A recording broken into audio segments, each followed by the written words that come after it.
इस वीडियो में हम आपको बताने वाले हैं देव उठनी एकादशी कब है, मतलब 12 नवंबर या 13 नवंबर कब आपको देव उठनी एकादशी मानना है, व्रत करना है, पूजन करना है। इसके साथ ही गुरुजी पंडित प्रदीप मिश्रा जी ने विशेष रूप से देव उठनी एकादशी के विशेष दिन में करने वाले कुछ विशेष उपाय बताए हैं, जिसे वर्ष में सिर्फ एक बार मतलब देव उठनी एकादशी के दिन किया जाता है।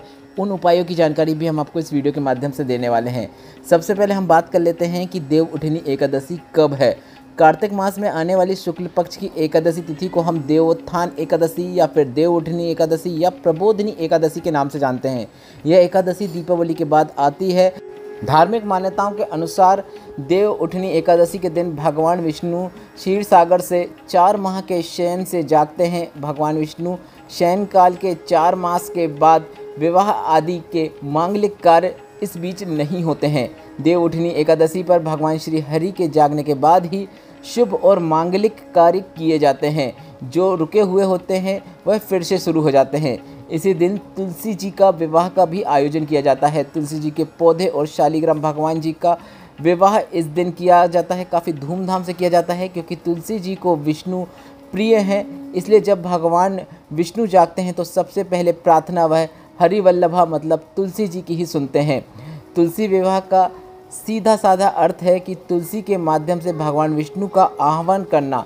शास्त्रों में कहा गया है, जिन दंपतियों को कन्या नहीं होती है वे जीवन में एक बार तुलसी का विवाह करते हैं तो कन्यादान का पुण्य उन्हें अवश्य प्राप्त होता है। इस बार आपको बता दें, इस बार कार्तिक माह की जो शुक्ल पक्ष की एकादशी तिथि है, मतलब देव उठनी एकादशी की तिथि है, उसको लेकर कोई भी कन्फ्यूज़न नहीं है।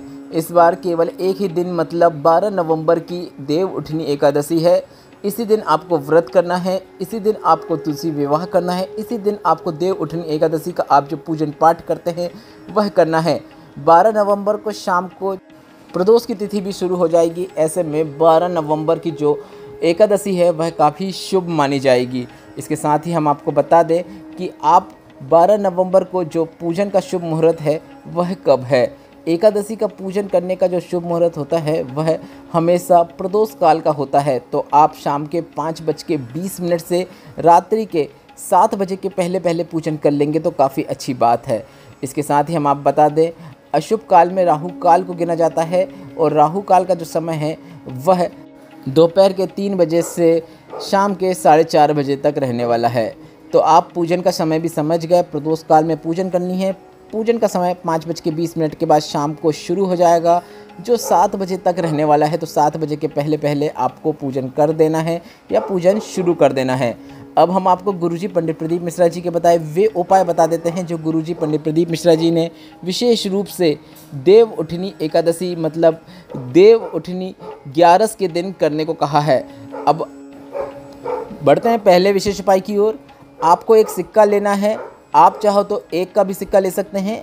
आप चाहो तो जो भी सिक्का आपके पास है उस सिक्के को आप इस उपाय के अंतर्गत उपयोग कर सकते हैं। जब रात्रि में आप तुलसी जी का पूजन करेंगे, ठाकुर जी का पूजन करेंगे, तो एक सिक्के को आपको उस तुलसी के पौधे के नीचे मतलब जो गमला है उसके नीचे रख देना है और तुलसी माता को उसके ऊपर विराजमान करना है। शालिग्राम भगवान को उसके ऊपर विराजमान करना है।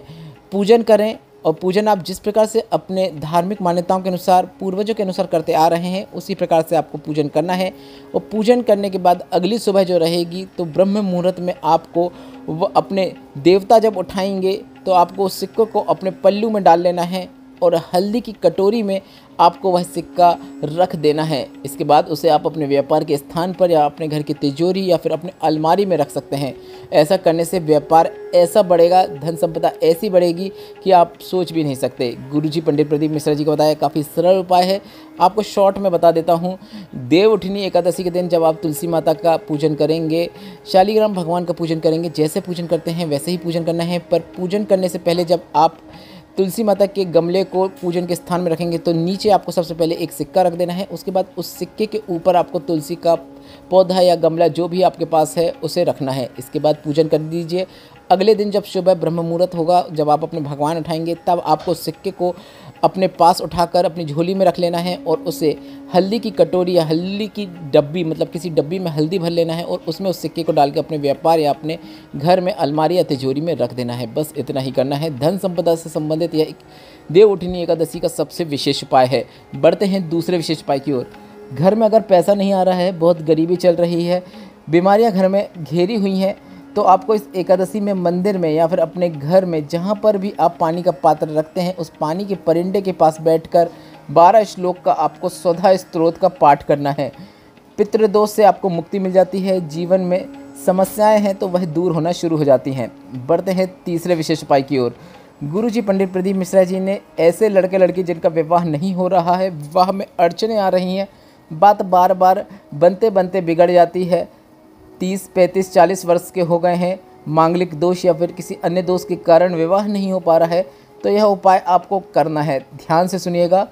आपको 4 दिशाओं का स्मरण करना है, मतलब चारों दिशाओं, मतलब पूर्व, पश्चिम, उत्तर, दक्षिण, ऐसे 4 दिशाओं का आपको स्मरण करना है।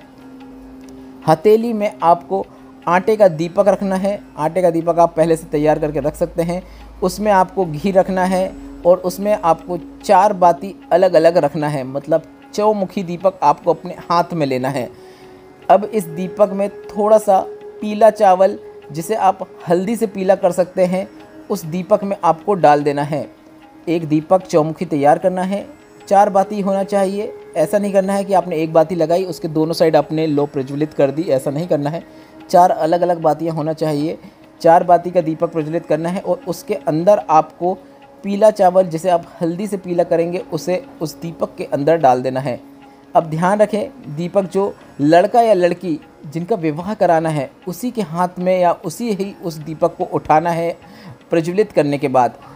और देव उठनी एकादशी के दिन जिस जगह पर आप तुलसी शालिग्राम भगवान का पूजन करते हैं, गन्नों के नीचे मंडप बना के भगवान विष्णु का पूजन करते हैं, विवाह तुलसी माता कराते हैं, तो आपको भगवान विष्णु और महादेव का नाम स्मरण करते हुए दीपक को वहां पर रख देना है, प्रज्वलित कर देना है। अगर पहले से प्रज्वलित कर दिए हैं तो दीपक को सिर्फ वहां पर रख देना है। अगर आपने पहले से प्रज्वलित नहीं किया है तो आप भगवान विष्णु और महादेव का नाम लेते हुए इस दीपक को नीचे रखिए पूजन के स्थान में और प्रज्वलित कर दीजिए। इसके बाद हल्दी का टीका उस लड़का या लड़की को लगा दीजिए। इसके बाद उसके सीधे हाथ में थोड़ी सी हल्दी लगा दीजिए। काफ़ी सरल उपाय है। दीपक में आपको पीले चावल डालना है, दीपक प्रज्वलित उसी लड़का या लड़की से करवाना है।